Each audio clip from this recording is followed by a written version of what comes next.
প্রতিদিন আমরা দাঁড়াই আল্লাহর সামনে নিজের সমস্ত দুঃখ কষ্ট চাওয়া পাওয়া নিয়ে। আমরা বলি ইয়্যাকা না'বুদু ওয়া ইয়্যাকা নাস্তাঈন, শুধু তোমারই ইবাদত করি, শুধু তোমারই সাহায্য চাই। কিন্তু সেই নামাজেই যদি আমরা ভুল করি, আমরা কি বুঝতে পারি এই ভুলটা কতটা গভীর হতে পারে?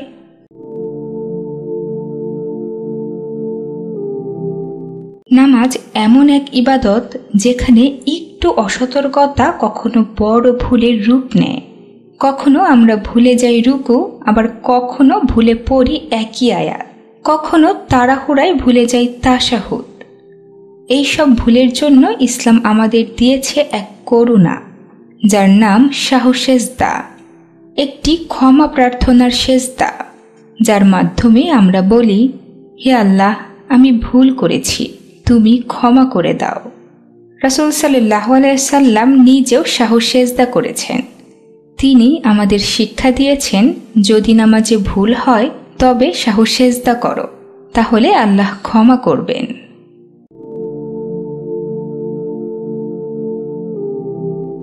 সাহু-সেজদার নিয়ম খুব সহজ। তাশাহুদের পর ডান দিকে সালাম ফেরান, তারপর 2টি সেজদা করেন, আবার তাশাহুদ, দুরুদ, দোয়া মাসুরা পড়ে সালাম ফেরান। এইভাবে সাহু-সেজদা আদায় হয়ে যাবে। এই সেজদা আমাদের জন্য রহমতের দরজা।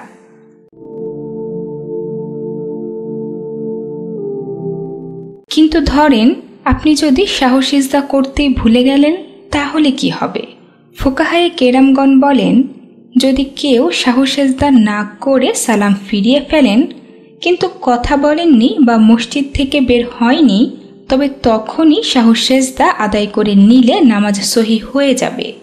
কিন্তু যদি আপনি কথা বলে ফেলেন, মোবাইল হাতে তুলে নেন বা মসজিদ থেকে বের হয়ে যান, তাহলে সে নামাজ আর ঠিক করার সুযোগ থাকবে না।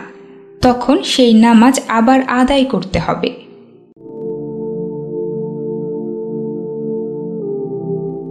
আমরা মানুষ, ভুল হতেই পারে, কিন্তু সেই ভুল ঢেকে দেওয়ার সুযোগটা যেন আমরা হারিয়ে না ফেলি। একটি সাহু-সেজদা, একটি অনুতপ্ত সেজদা আল্লাহর দরবারে হয়তো অনেক কিছু বদলে দিতে পারে।